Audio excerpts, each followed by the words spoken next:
हलाणी मां ख़बर ॾींदा हलो त हलाणी में सूफ़ी संगत तहरीक जोक शरीफ़ ऐं फतेहपुर जा सूफ़ी फ़क़ीरनि पारां सूफ़ी फ़क़ीर गौस बख्श तुनियो कुर्बान गाॾई फरहान कुरैशी साहिब फ़क़ीर सरफराज रिंद सलीम सोलंकी ऐं ॿियनि जी अॻुवाणी में शहीद प्रोफेसर डॉक्टर अजमल सावंत जे क़त्ल ख़िलाफ़ हथनि में प्ले कार्ड खणी नेशनल प्रेस क्लब हलाणी आॾो सख़्त एहतिजाजी मुज़ाहिरो करे धरणो हयो वियो। उन मौक़े ते अॻुवाणनि मीडिया सां ॻाल्हाईंदे चयो त सिर्फ़ु हिकिड़े माण्हू जो क़त्ल न आहे, हीउ इंसान ज़ात जो क़त्ल आहे, हीउ हिकिड़े नए उभरंदड़ शऊर जो क़त्ल आहे। हू फ्रांस मां हली उतां हुनखे 30,000 रुपया कलाक जा जेको आहे मुआवज़ो मिलंदो हो पढ़ाइण जो, सिर्फ़ु कलाक जा, उहो सभु आसाइशूं छॾे हिन सोचियो त मां सिंध धरतीअ ते पंहिंजे माण्हुनि खे वञी पढ़ाईंदुसि, मूंखे उहो सौदो मंज़ूरु आहे, भली उतां मूंखे 5 रुपया मिलनि। जॾहिं अहिड़ो पैगाम खणी अहिंसा जो, अमन जो, सुकून जो पैगाम खणी हिते अची पहुतो, हिते धरतीअ ते धाड़ेलनि वॾेरनि जे कमदारनि जेके सरदारनि हुननि खे क़त्ल कराए छॾियो, छो त हुननि खे इहा पक ई त हीउ जेकॾहिं शऊर हिननि वटां जेको निकिरंदो उहो असांजो ज़वाल आहे।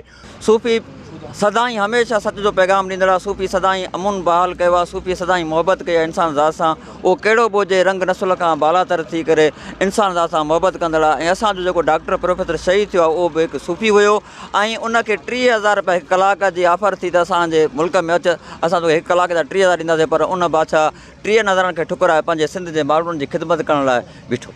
ऐं जीअं जो असांजा सिंधी मथे उभरनि ऐं उन्हनि खे इल्मु अचे ऐं उन्हनि में शऊर पैदा थिए, उन हिकु इंसान जो क़त्ल न थियो आहे बल्कि पूरे सिंध जो क़त्ल थियो आहे। असां पुरज़ोर अमून एहतिजाज कयूं था ऐं आला अमलदारनि खे अर्ज़ु कयूं था त इन्हनि सूफ़ीअ जे क़ातिलनि खे जल्द मां जल्द गिरफ़्तार करे उनखे वॾे में वॾी सज़ा ॾिनी वञे।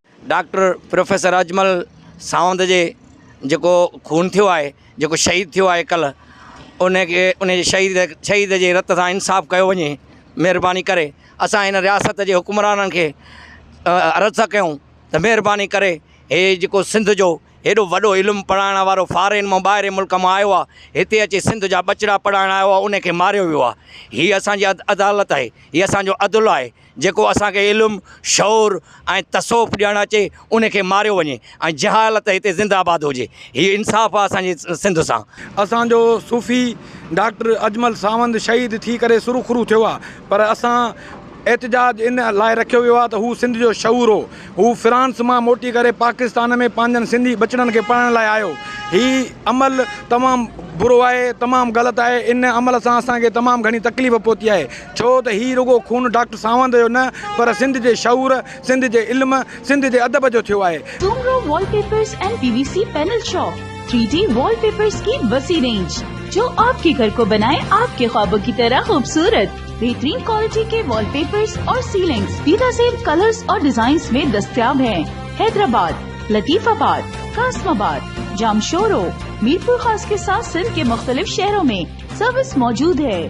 हर किस्म के 3D वॉलपेपर्स और सीलिंग्स लगवाने के लिए अभी राब्ता करें। कॉन्टैक्ट रांजन अली सोमरो, व्हाट्सएप 0333370786, 03333702 तालिब हुसैन 0317131090।